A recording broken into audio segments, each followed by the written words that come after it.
dernier, c'est naturellement le pasteur l'a dit.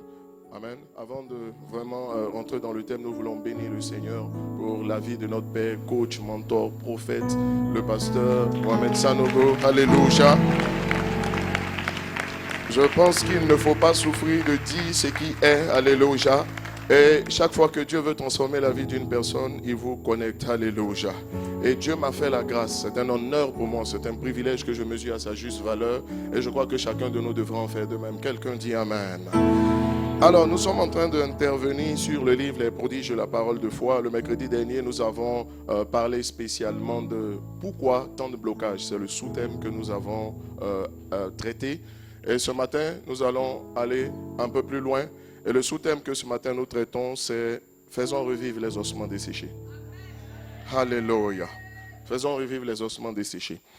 En Ézéchiel chapitre 37, donc du verset 1 au verset 3, Ézéchiel chapitre 37, du verset 1 au verset 3, nous connaissons bien ce passage-là, qui est un passage qui me plaît particulièrement. La Bible dit que Dieu prend Ézéchiel et le conduit dans une vallée. Et dans cette vallée, n'est-ce pas, cette vallée, il trouve des ossements desséchés. C'est-à-dire que dans cette vallée, il y avait une forme de sécheresse, il y avait la mort, il y avait une situation d'inertie pas possible. Et la Bible va dire que Dieu va demander à Ézéchiel, est-ce que tu penses que ces ossements desséchés peuvent revivre? Et la Bible nous dit que Ézéchiel va dire au Seigneur, mais ça dépend de toi. Dieu va lui dire non, prophétise. Laissez-moi vous dire qu'il y a trois dimensions que nous avons. Tout enfant de Dieu, nous avons trois dimensions. Trois dimensions, trois dimensions. La première dimension, selon Apocalypse chapitre 1, à partir du verset 4 jusqu'au verset 7, il dit que Dieu a fait de nous un royaume de sacrificateurs. Donc c'est la dimension sacerdotale, n'est-ce pas? La dimension ministérielle. Et c'est aussi la dimension royale. Mais il y a une troisième dimension qui est là, qui est la nôtre, c'est la dimension de prophète. Chaque enfant de Dieu a cette dimension de prophète. Nous portons cette casquette de prophète. Qui est un prophète? Un prophète, c'est celui qui parle. Dieu va dire à Ézéchiel, prophétise. Ça veut dire parle. Alléluia. Il lui dit parle. Et lorsqu'il lui dit parle, il est question donc de confession, de déclaration de nos bouches. Permettez-moi aussi de lever un équivoque, n'est-ce pas? Lorsqu'on parle de confession, il ne s'agit pas de demander pardon pour ses péchés. Non. Dans ce cas d'espèce. Le mot confession vient du grec homologeo, n'est-ce pas? Et homologeo signifie, dans un premier temps, s'accorder avec une personne. Et sur la base de l'accord que nous avons avec cette personne, nous déclarons ce que nous disons, ce que d'un commun accord nous avons agréé avec cette personne. Ça veut dire que lorsqu'on parle de déclarer, lorsqu'on parle de confesser, lorsqu'on parle de proclamer, n'est-ce pas? Ce sont des synonymes. Il est question de déclarer la parole de Dieu sur nos circonstances. Déclarer la parole de Dieu, permettez encore une autre précision, pas de manière littérale, non, c'est parce que la Bible nous demande. On voit certaines personnes, c'est très bien de maîtriser les versets, certaines personnes qui essaient, n'est-ce pas, de dire mot pour mot ce que la Bible dit. La puissance de la proclamation ne réside pas dans le fait que vous répétiez mot pour mot ce que Dieu dit. Ça réside dans le fait de s'accorder avec Dieu. S'accorder. S'accorder signifie croire en ce que Dieu a dit, l'accepter. N'est-ce pas? Se persuader, se convaincre de ce que Dieu a dit. Donc vous pouvez faire des proclamations, déclarer de grandes paroles, mais si vous n'avez pas pris le soin de vous assurer que vous êtes d'accord avec Dieu, vous êtes accordé avec Dieu, il dit deux personnes doivent s'accorder pour marcher ensemble, n'est-ce pas?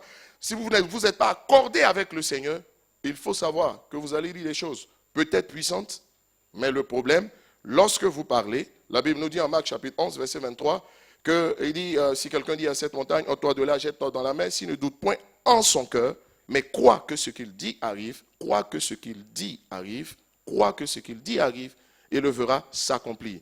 Qu'est-ce qui s'accomplit? C'est ce qu'il croit dans ce qu'il dit. Ce n'est pas ce qu'il dit qui s'accomplit, mais c'est ce qu'il croit dans ce qu'il dit. Je veux dire, ce n'est pas une nuance, c'est une dichotomie, une grande différence.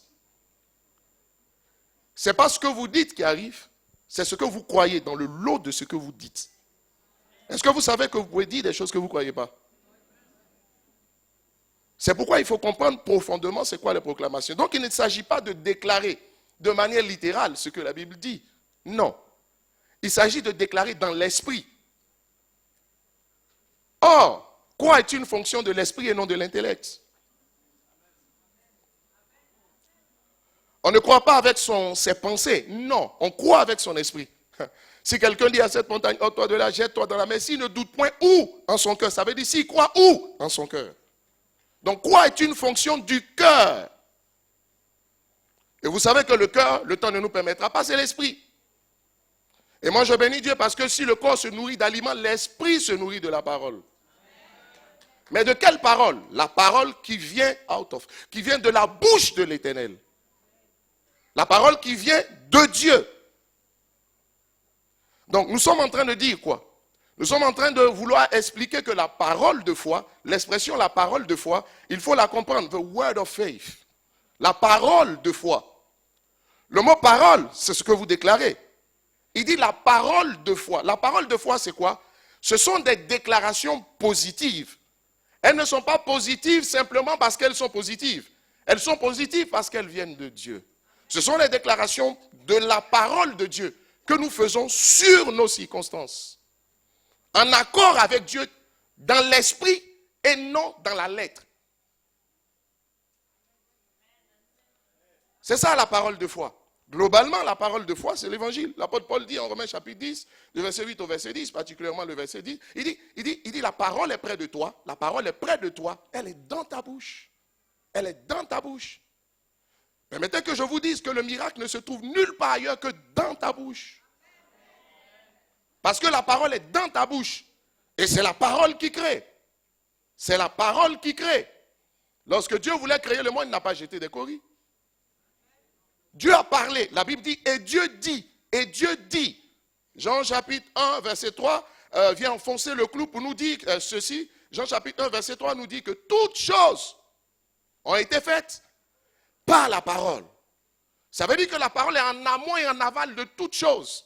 Je dis aussi en aval. Mais la parole est en amont au début et à la fin de chaque chose.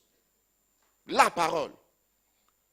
Vous savez, le diable, sur lequel je n'aime pas m'attarder, a deux armes de destruction massive.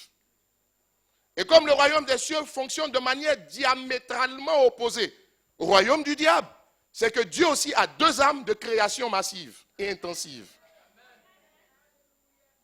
La première arme que Dieu donne à la nouvelle création pour emmener à l'existence cette dimension de la vie abondante, c'est la parole. C'est la parole. C'est pourquoi chaque fois que Dieu emmène un de ses serviteurs vers vous, si vous voulez me donner quelque chose, je ne veux pas l'argent, donnez-moi la parole. Envoyez une parole. Lorsqu'une parole vient, et lorsqu'une parole est captée, lorsque vous êtes d'accord avec cette parole va changer vos circonstances parce que la parole a un pouvoir créateur. Rien de ce qui se crée ne se crée sans la parole. Mais vous savez aussi, la parole fonctionne de commun accord avec la pensée. La parole est la pensée extérieure. La pensée est la parole intérieure. Ça veut dire que vous ne pouvez pas parler de la parole sans parler aussi de la pensée. Indissociable. Deux réalités qui marchent conjointement, concomitamment, main dans la main, afin d'emmener quelque chose à se réaliser. La première arme de destruction massive du diable, c'est le mensonge. Mais le mensonge dérive de la parole. Et le mensonge dérive de la pensée. La deuxième arme de destruction massive du diable, c'est l'accusation. La première arme de création intensive de Dieu, c'est la parole. La deuxième arme de création intensive de Dieu, c'est la pensée. La parole, la pensée. Lorsque Dieu dit, Genèse chapitre 1, la Bible dit, Dieu dit que la terre soit. Mais vous savez, tout ce que vous dites a préexisté quelque part dans vos pensées. Lorsque Dieu a dit et que la chose fut, il faut comprendre que la chose existait quelque part dans la pensée de Dieu. Il avait déjà conçu la chose. Et c'est parce qu'il avait conçu que lorsqu'il a déclaré de commun accord, parce que ce que votre bouche dit doit être en accord avec ce que votre esprit dit. Ce que votre esprit dit, c'est votre pensée, mais c'est plus fort que la pensée. Le langage du Saint-Esprit, c'est le langage du rêve. La Bible dit, Joël chapitre 2, verset 27 et suivant. Il est écrit, vos fils et vos filles prophétiseront, donc parler. Vos vieillards auront des songes et des visions et toutes ces choses. Qu'est-ce que Dieu dit? Dieu est en train de simplement dire que le langage du Saint-Esprit, c'est le langage du rêve. La parole et la pensée. La parole et la pensée. Avec la parole et la pensée, vous pouvez créer l'environnement, j'ai envie de dire, le monde que vous voulez. La victoire commence par la parole et la pensée. Je vous lis un passage que nous connaissons bien, Éphésiens chapitre 3, verset 20. Éphésiens chapitre 3, verset 20. Quelqu'un est-il là ce matin avec moi? Super. Éphésiens chapitre 3, verset 20. Qu'est-ce qu'il a écrit? Or, à celui qui peut, oh I love it, à celui qui peut faire, par la puissance qui agit en nous, le Saint-Esprit, infiniment, au-delà de tout ce que nous demandons, proclamation, déclaration, donc parole. Et pensons, pensez. Ça veut dire quoi?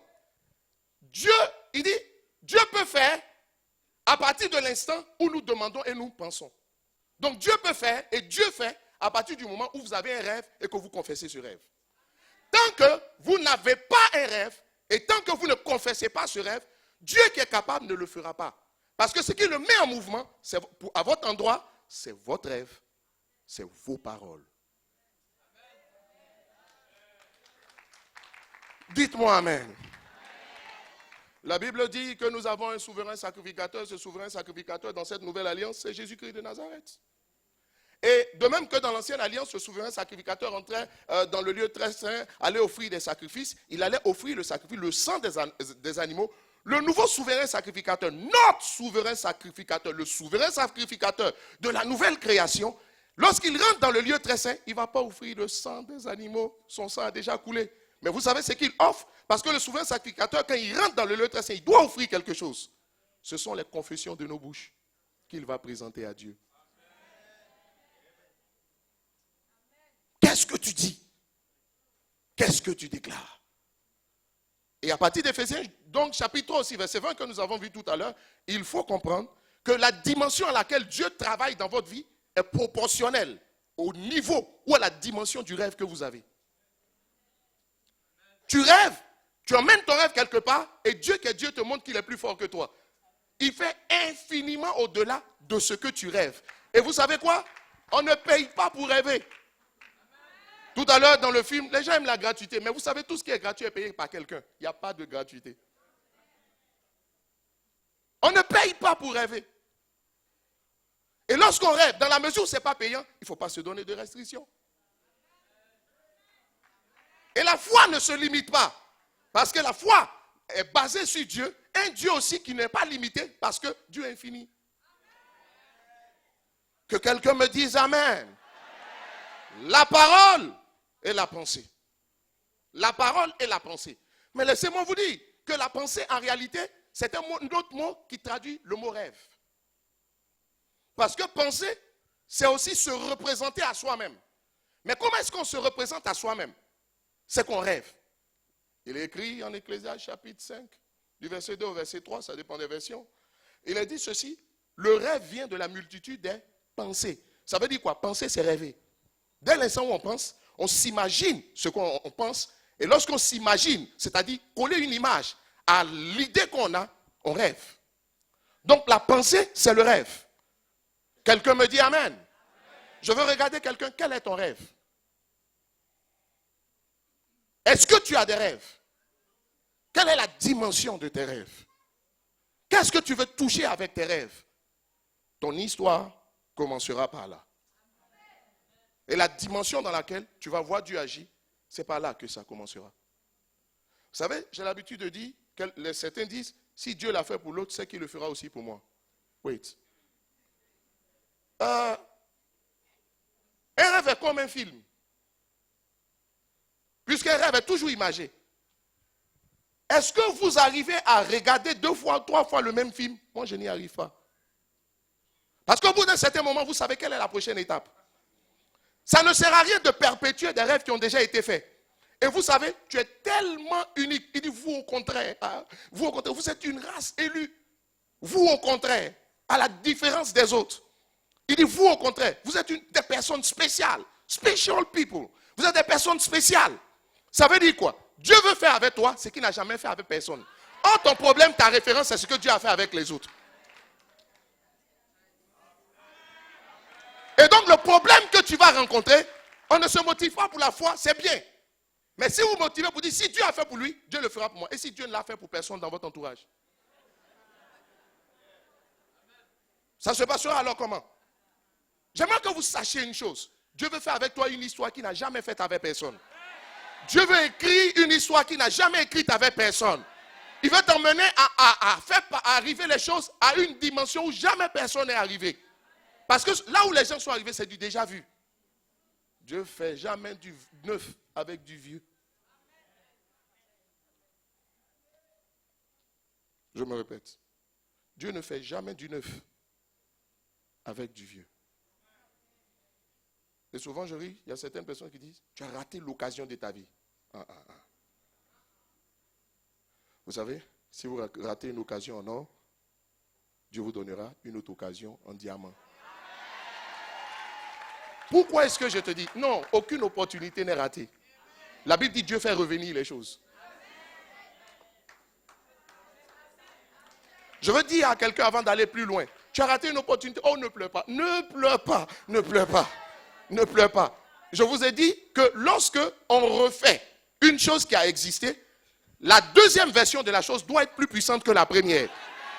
Ça veut dire que l'opportunité que Dieu va faire venir sera meilleure que celle que tu penses avoir ratée. Ne te frustre pour rien. La vie est trop belle. Regarde quelqu'un, dis-lui, la vie est belle. Jésus est Seigneur. La vie est belle. Nous sommes la nouvelle création. Nous régnons et nous bénissons Dieu. Nous servons le Seigneur. Dis-lui, tout va bien. Comment quelqu'un peut dire tout va bien? Mais parce qu'il comprend ces choses. Je suis confronté à une situation où quelqu'un me dit, la personne me dit, il dit, tu vas rater l'occasion. Je dis, est-ce que tu sais à qui tu parles? Je ne suis pas né de la dernière pluie. Je dis, il y a mieux que ce que tu dis. Je dis, mais pourquoi tu t'extasies pour si peu? Je vais venir te montrer ce que Dieu a fait. Et tu verras la différence entre ce que Dieu a fait et puis ce que tu penses qui était mon occasion de ma vie. Il dit, j'ai raté l'occasion de ma vie. Non. Si tu avais fini de voir tout ce que Dieu pouvait te montrer, je pense que autant retourner chez le Seigneur. Mais dans le nom de Jésus, tu ne mourras pas, tu vivras et tu raconteras les oracles de l'Éternel. Alléluia. La parole et la pensée. La parole donc et la pensée. Voici deux éléments importants.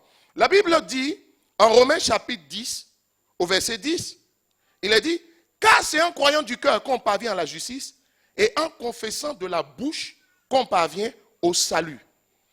Qu'est-ce que ça veut dire? Ça veut simplement dire, il dit, en confessant de la bouche qu'on parvient au salut. En confessant, en déclarant qu'on parvient au salut. Le mot salut, ça veut dire victoire. Le mot salut, c'est la privation, on va dire, la délivrance, on va dire, de la condamnation lors du jugement dernier. Mais le mot salut signifie aussi victoire. Ça veut dire que c'est en confessant qu'on a la victoire. C'est lorsqu'on confesse, c'est en ce moment-là qu'on a la victoire. Dans la vie, vous n'aurez pas ce que vous désirez. Vous n'aurez pas ce que vous voulez. Vous n'aurez même pas ce que vous pensez que vous méritez. Vous aurez ce que vous confessez. Vous aurez ce que vous rêvez. Alléluia. Alléluia. En Genèse chapitre 11, au verset 6, la Bible aussi dit, et l'Éternel dit, voici, ils forment un seul peuple, vous connaissez l'histoire de Babel, et ont tous une même langue. Et c'est là ce qu'ils ont entrepris. Mais rien ne les empêcherait de faire, rien ne les empêcherait de faire, rien ne les empêcherait de faire tout ce qu'ils ont projeté. Le mot hébreu traduit en français par projeteur, zamam. Et le mot zamam signifie simplement rêver. Dieu dit dans ce passage que rien ne peut empêcher une personne qui a un rêve, qui reste attachée à son rêve et qui confesse son rêve. Parce qu'il va dire, ils sont une même langue. C'est-à-dire qu'il ne change pas ses confessions en fonction des circonstances. Et que malgré les circonstances, il ne revoit pas son rêve à la baisse. Le problème de beaucoup, c'est que les circonstances vous amènent à revoir vos rêves à la baisse. Or, je vous dis que pour rêver, on ne paye pas. Lorsque tu veux acheter une voiture qui coûte cher, tu regardes ta poche, quand tu n'en as pas suffisamment et que tu ne marches pas par la foi, tu vas dire, voici ce que j'ai. Donc si je ne peux pas acheter celle que je veux, qu'est-ce que je fais? Soit j'attends, soit je revois mon rêve. L'essentiel, c'est d'avoir une voiture. Dis à quelqu'un, l'essentiel, ce n'est pas que les choses se fassent. L'essentiel, c'est ce que Dieu a prévu. C'est ça qui doit se faire. Dis-moi amen. La Bible dit, dans ce passage, que lorsque quelqu'un a un rêve, qu'il rêve sans cesse à son rêve. Oui, permettez-moi. Et que ce rêve-là, il reste attaché à ce rêve.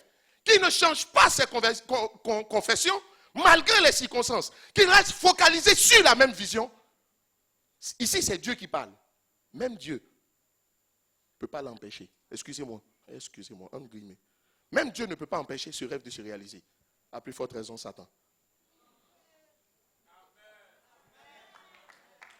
Je veux vous dire une chose. Votre rêve ne dépend pas de Satan. Si tu n'y arrives pas, peut-être que tu te consoles en disant c'est le diable. C'est une consolation. Ce n'est pas la vraie raison. Et si Dieu n'est jamais responsable, c'est que le problème vient de toi. Vous rêvez, vous restez attaché à votre rêve, vous ne le revoyez pas à la baisse, quelles que soient les circonstances. On vous demande qu'est-ce que tu veux, tu dis la même chose. Qu'est-ce que tu dis la même chose. Les gens qui sont autour de toi comme Bartimée, qui essaient de te... Tu dis la même chose. Et lorsque vous avez un bon rêve, l'environnement autour de vous, avant de créer la prospérité, Dieu crée la sécheresse. Remarquez que les étoiles brillent mieux dans le noir. Et les salles de cinéma sont toujours plongées dans le noir.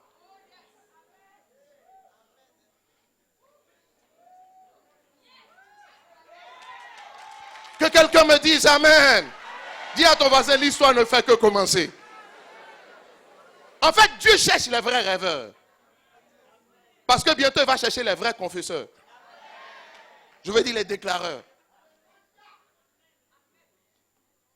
Que quelqu'un me dise Amen. Que quelqu'un dise encore Amen. C'est pourquoi lorsque la Bible dit en Proverbe chapitre 18, verset 21, la vie et la mort sont au pouvoir de la langue, ça veut dire quoi? Ça veut simplement dire que de par ta bouche, tu peux transformer ton univers. Vous savez, tout peut arriver à tout le monde. Mais la bonne nouvelle, c'est que tout n'arrive pas à tout le monde. Tout le monde peut tomber malade, mais une personne qui se discipline à travers une hygiène de vie et j'ai envie de dire aussi une discipline alimentaire, cette personne se donne le maximum de chances d'éviter les maladies. Quelqu'un dit, oh, nous tous on peut tomber malade. Mais tu sais, tout peut arriver à tout le monde, mais tout n'arrive pas à tout le monde. Et je peux te dire quelque chose. Si tu veux, laisse le diable où il est. Le débat est trop sérieux pour que des gens inférieurs rentrent dans le débat. Amenez l'affaire à la dimension. Quand le président et ses ministres sont réunis, le citoyen ordinaire ne vient pas parler.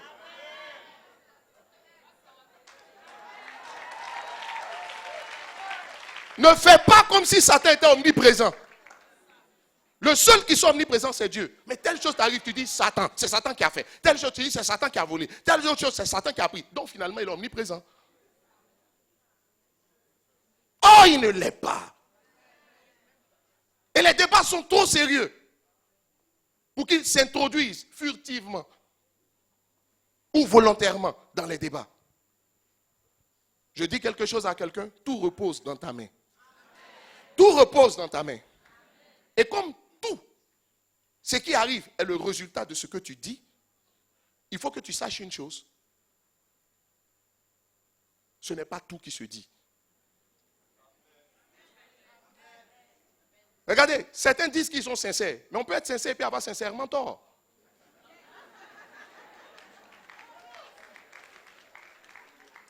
Mais ce que vous oubliez, c'est que la sincérité, là, elle est basée sur la réalité. Qui, elle, varie et tourne comme une girouette. Ça change. La circonstance d'aujourd'hui, là où vous êtes, dès que vous sortez de la salle, il y a autre chose. Et les choses changent. Comment est-ce qu'on peut déterminer quelque chose de fixe avec un paramètre qui est tout le temps changeant? Vous pouvez résoudre une équation d'un ensemble de définitions qui change à tout moment? Ce n'est plus la même solution.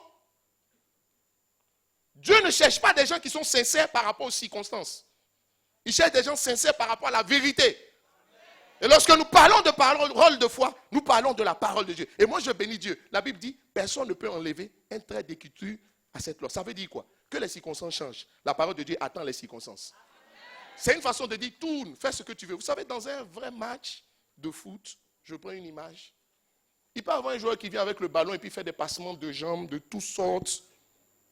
Vous savez, quand vous êtes un bon défenseur, vous vous arrêtez et puis vous le laissez faire ses passements. Il va s'arrêter à un moment. Laissez les circonstances varier. Et vous, arrêtez-vous sereinement. Comme un Mauritanien qui dit qu'il n'y a pas de monnaie.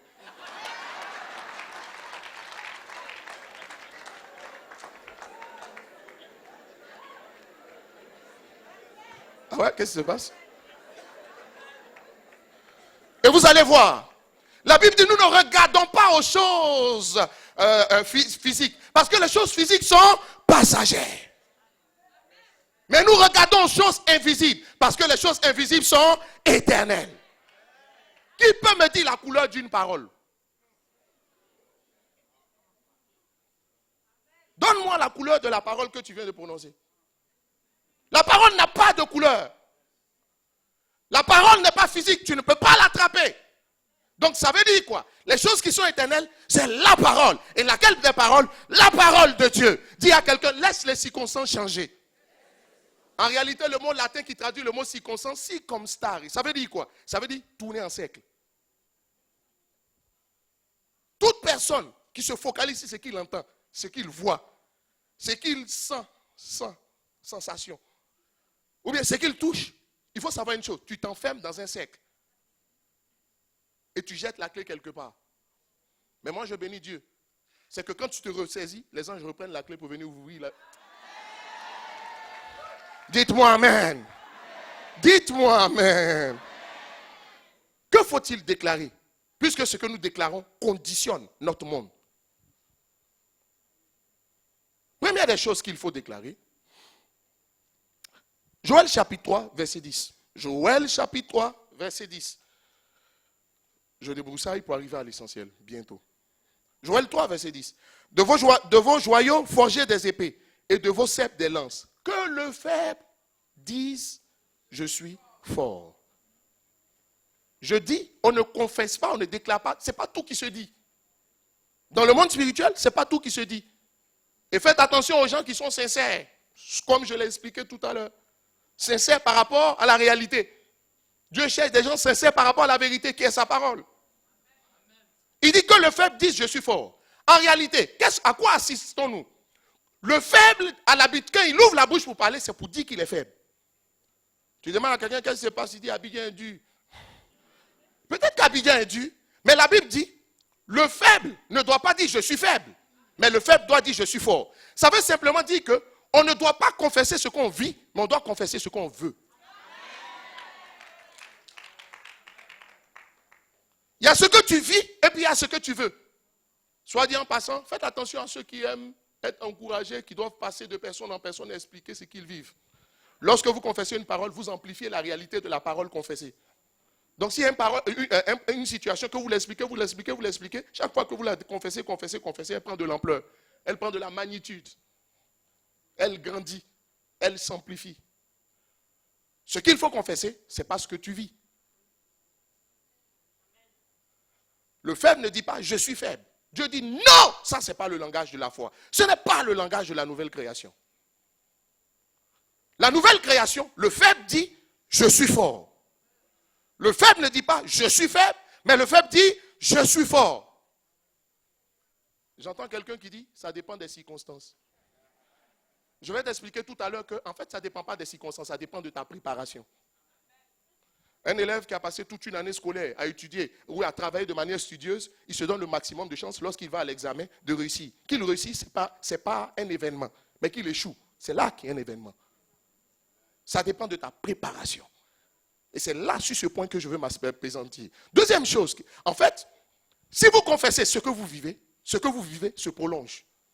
Mais dès l'instant où vous confessez ce que vous voulez se crée. La Bible dit que Dieu appelle à l'existence pas les choses qui existent.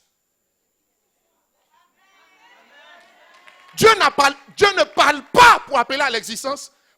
Quand Dieu parle, il ne parle pas de ce qui est. On dit Dieu appelle à l'existence ce qui n'est pas. Ça veut dire que lorsque je confesse, ce que je dois confesser, c'est pas encore, c'est ce que je veux. C'est pas ce que je vis, mais ce que je veux. Peu importe ce que je veux, je vis. Le problème, c'est que je veux que ce qui vit, ce que je vis, puisse passer. Parce que ce n'est pas conforme à la vie abondante que à laquelle Christ me destine, mais que j'arrête alors de parler de ce que je ne veux pas. Pourquoi est-ce que tu prolonges le cauchemar?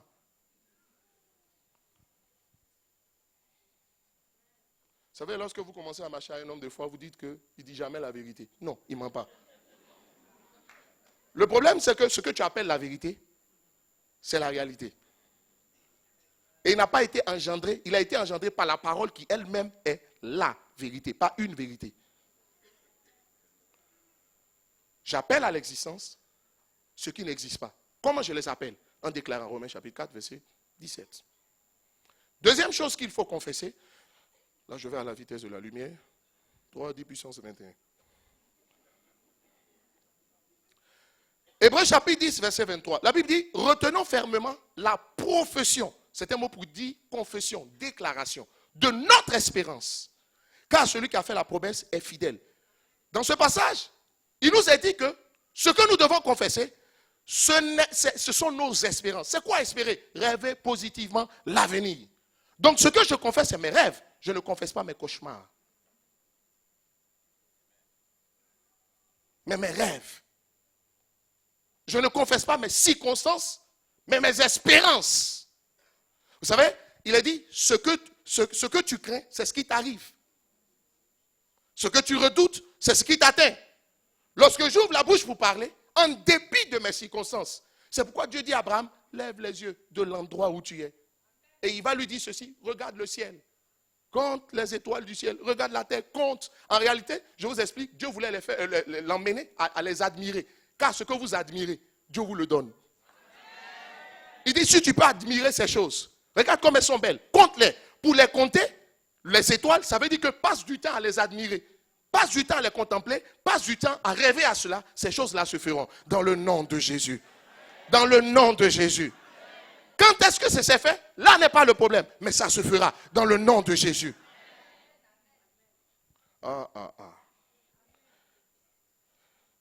Matthieu, chapitre 12, verset 34.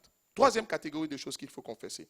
Race de vipères, comment pourriez-vous dire de bonnes choses, méchants comme vous l'êtes? Car c'est de l'abondance du cœur que la bouche parle. De l'abondance du cœur que la bouche parle. Le cœur, c'est l'esprit.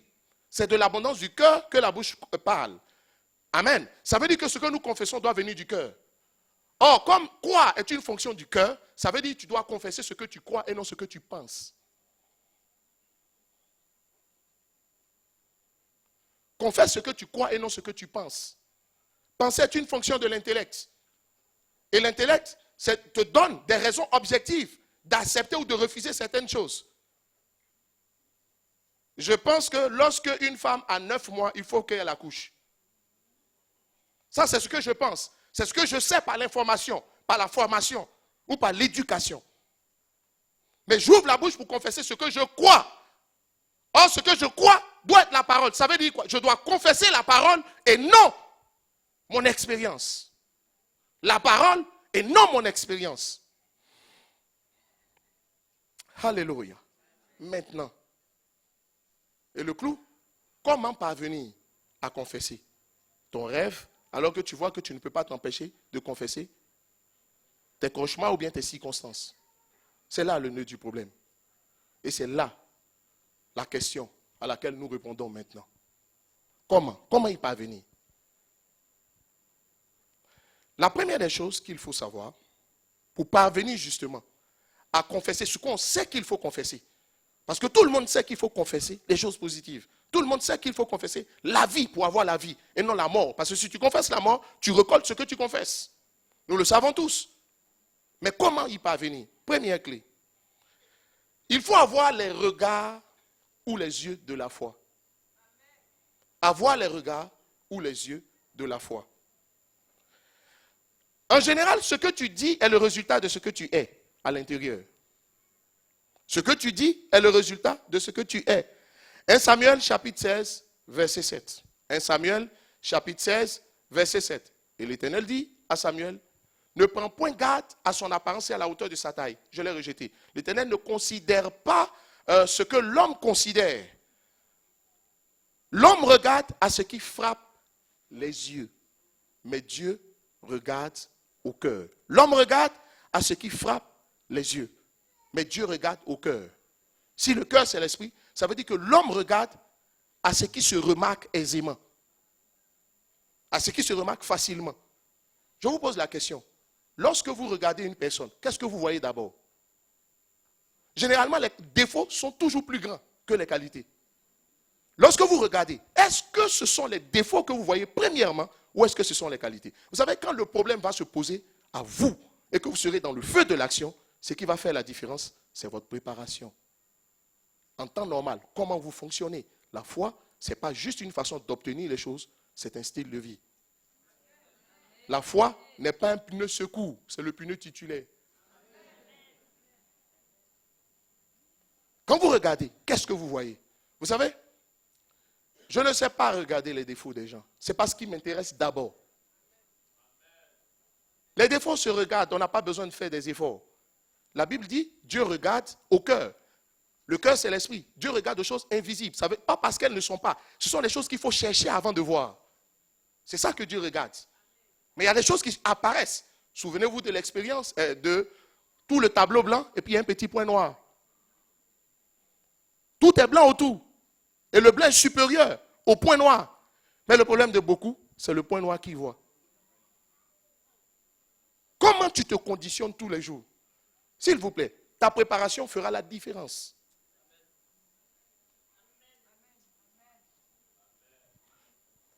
Qu'est-ce que tu vois quand tu regardes les circonstances? Si on vous présente tout de suite un verre qui est là, qui est rempli à moitié, le réflexe de plusieurs, ce sera de dire le verre est à moitié plein. Sinon à moitié vide. Au lieu de dire que ce même verre aussi, s'il est à moitié vide, c'est qu'il est à moitié plein. Ça dépend de quelle partie du verre tu as regardé. Il y a des personnes devant une situation, la première des choses qu'ils font, c'est de dire ce qui ne va pas. Stop. Dis-nous ce qui va. En fait, tu dis non, c'est pour améliorer les choses. Je te dis, c'est un mauvais conditionnement. Ton problème, c'est que ce que tu vois, c'est ce qui est mauvais. Donc, dans ce qui va t'arriver, ce que tu vas regarder, c'est ce qui est mauvais. Oh, toutes choses concourent au bien de ceux qui aiment Dieu et qui sont appelés selon ses desseins. Donc, ce que tu appelles mal, ça cache un bien. Dieu est un spécialiste en camouflage.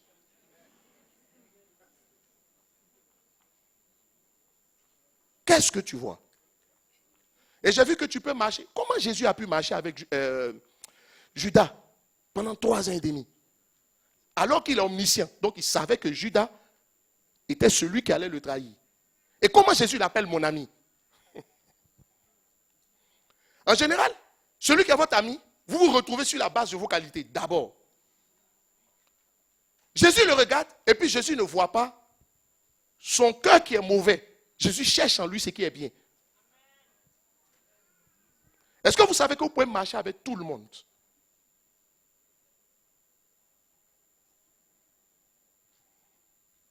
Suffit de le décider. Et puis tout dépend de ce que vous considérez dans la personne. Comment vous pouvez aimer des gens si ce que vous voyez, c'est leur défaut?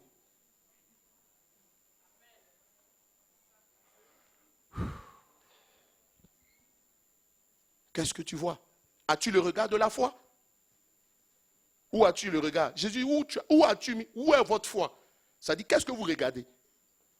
Vous regardez à moi, Jésus, ou bien vous regardez à la tempête? Si vous regardez à la tempête, parce que c'est ce qui fait du bruit autour. Jésus dormait calmement. Donc, ce qui fait du bruit, et puis ce qui est calme à côté, qu'est-ce qui se remarque facilement? Ce qui fait du bruit. Vous savez, lorsque quelqu'un marche et que sa chaussure le blesse, il y a une seule chose qui est dans sa tête. Vous lui offrez son meilleur repas, vous le rencontrez, vous le saluez, il vous répond. Mais la douleur qui est à son pied l'informe. Et le renseigne au quotidien. C'est-à-dire toute son énergie est omnibulée par la chose. Qu'est-ce que vous avez appris à regarder? À un moment donné, lorsque le Seigneur voulait m'enseigner la foi, il dit, change ta façon de voir. Tu es libre de choisir ce que tu vois. Or, ce que tu vois, le résultat, c'est ce que tu regardes. Dieu ne regarde pas au visible. Il regarde à l'invisible. Je regarde une personne, je regarde une situation. Ma bouche a envie de dire la situation. Mais en fait, mon cœur pense à ce que la situation cache.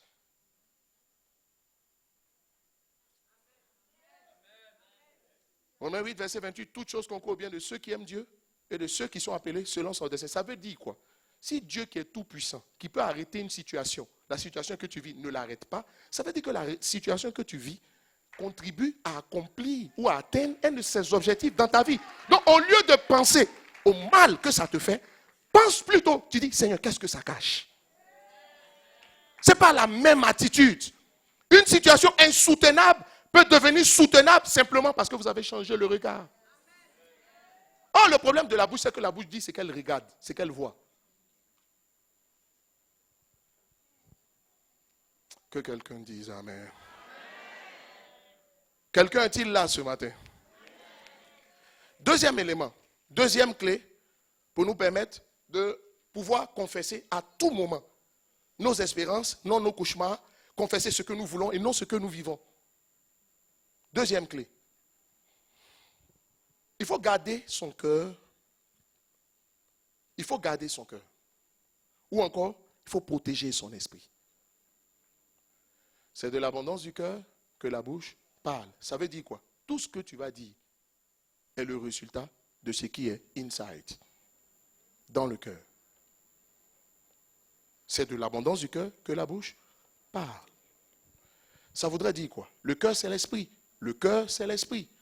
Le cœur, c'est l'esprit. C'est pas, je ne parle pas de cet organe cardiaque en grec. D'où vient le mot cardiaque? Non, je parle de ton esprit.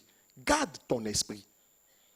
Protège ton esprit. Comment est-ce que tu gardes ton esprit? Vous savez, la plupart du temps, l'objet, c'est ce qu'on entend qui définit le sujet de notre méditation.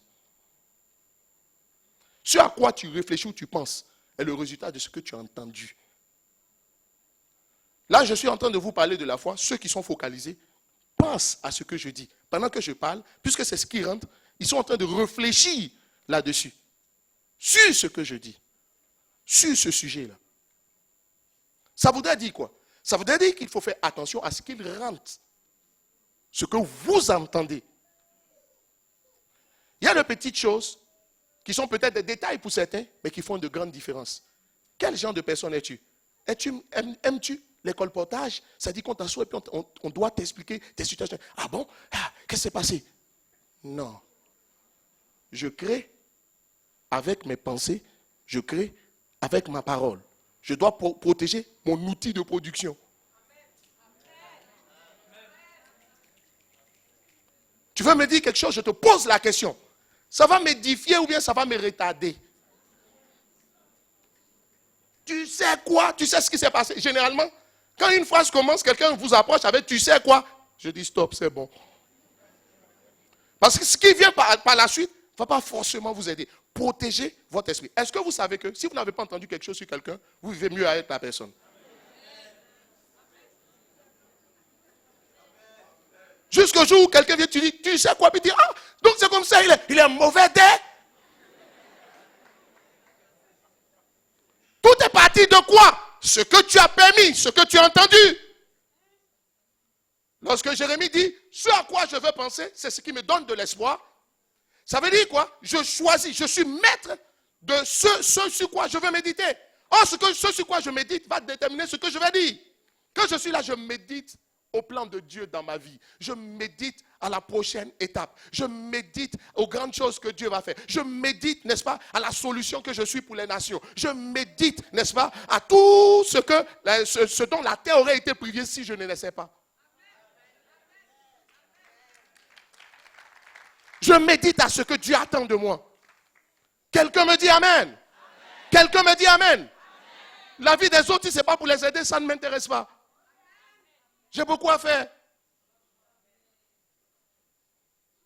Quelqu'un me dit Amen. Je protège aussi ce que je vois. Parce que ce que l'œil voit, l'esprit le revoit. Je protège ce que je regarde. Si ce que je vois ne contribue pas ou n'est pas en ligne avec mon rêve, bye bye. Vous savez, l'esprit de l'homme fonctionne comme une mini-chaîne. C'est ta propre mini-chaîne. Quelqu'un ne peut pas venir jouer son CD dans ta mini-chaîne quand même, et puis te dire, assieds-toi, écoute, ou bien regarde forcément. C'est ma mini-chaîne. C'est mon outil de production. Il y a quoi? Avons-nous les mêmes objectifs? Non. Vises-tu les mêmes choses? Non. Jusqu'à ce que tu saches où je m'en vais, ne m'envoie pas où je ne m'en vais pas. En général, si on peut vous détourner de votre chemin, c'est qu'au moment où vous êtes sorti de chez vous, vous ne saviez pas où vous allez. Et vous savez qu'on est dans une bataille pour confesser ce qui est positif, ce qui va créer l'avenir, n'est-ce pas, que nous voulons. Un tri s'impose. Une différence tout de suite s'impose. Troisième chose que je veux dire, n'est-ce pas, et c'est là que je m'arrête. Il ne faut jamais perdre de vue la conscience de la présence constante de Christ avec nous. Ça crée une autre approche de la vie. Est-ce que vous savez que quelqu'un de compétent, s'il a peur, en fonction des circonstances, peut se comporter vraiment comme quelqu'un qui ne l'est pas? Ça veut dire quoi? L'attitude. Dans quelle situation le problème vous trouve? Dans quelle situation la difficulté vous rencontre? Nous sommes d'en haut et non d'en bas. Et si nous sommes d'en haut, vous savez, tout ce que vous trouvez normal, vous le tolérez. Je ne trouve pas tolérable. Ma dimension humaine n'est pas supérieure à ma dimension céleste. Et ce qui m'importe, c'est ma dimension céleste. Il y a certaines personnes qui ne sont pas gênées d'être paniquées. Moi, je suis gêné. Je cherche des situations pour avoir peur comme les autres. Mais ce n'est pas le cas. Mais tu sais tout ou pas? Je suis d'en haut. La foi est basée sur des convictions. Ce n'est pas juste sur des faits, sur des convictions. Il y a une vérité qui transcende votre expérience et il faut l'accepter. Je suis d'en haut. Je panique et puis je dis, mais tout le monde peut paniquer. Je dis, je suis spécial.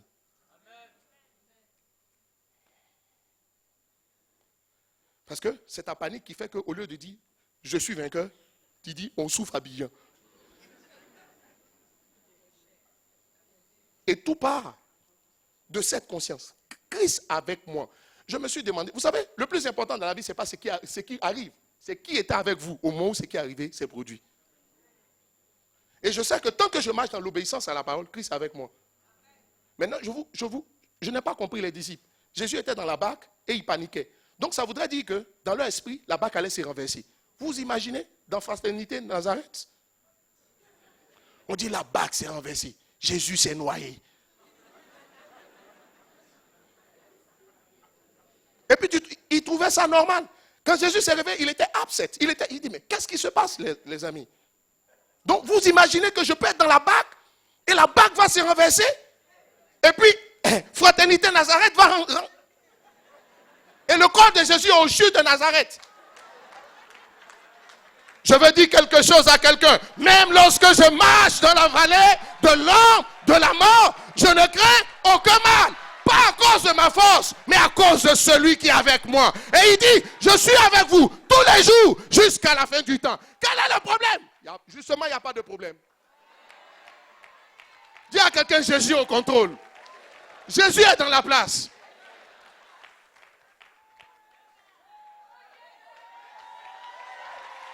Il dit, lorsque je passe dans la vallée de la Baka. Le mot Baka signifie souffrance. Il dit, lorsque je marche, ça dit, même lorsque je passe dans la vallée. Le problème de beaucoup ont cru que la foi c'était une affaire d'émotion. Non. Donc tu ne vas pas sentir. Quand quelqu'un est musclé, il ne sent pas qu'il est musclé. Il sait qu'il est musclé. Oh, somebody shout out here. Excusez-moi. différent entre je pense, je crois et puis je sais. Regardez ce que la Bible dit. Nous savons du reste. Nous savons du reste. Nous savons du reste. Qu'est-ce que tu sais?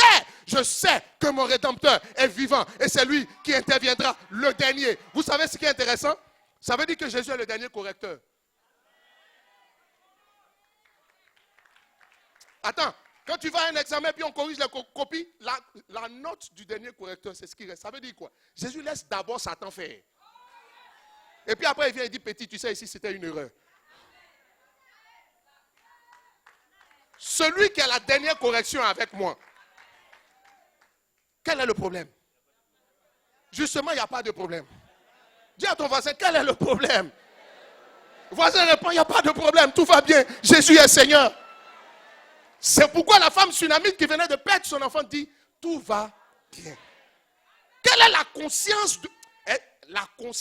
de la présence permanente de Dieu avec la nouvelle création qui marche dans l'obéissance et qui marche dans l'intégrité? Tout va bien. Tu ne vas pas sentir que Jésus est avec toi. Mais tu sais, c'est pas je sens qu'il est avec moi. C'est je sais. Nous savons au reste. Il dit si tu marches dans les eaux ne te submergeront pas. Tu sais quoi? Parce que Jésus est en toi. Si tu te noies, Jésus s'est noyé avec toi. Ce ne sera pas une bonne publicité. Donc il y a des moments où je dis, chef, avec cette affaire, sinon, la honte là, mon nom est déjà gâté. Et pour toi? Que Dieu vous bénisse. Que Dieu vous bénisse. Que Dieu vous bénisse. Que quelqu'un pousse des cris de joie si Dieu... Ah, ça kobolobosa. Les bras kandobra sekendebre. Quelle eau peut te submerger? Elle n'existe pas encore. Quelle situation peut te terrasser? Tu attends de voir. Et on attend de voir. Amen.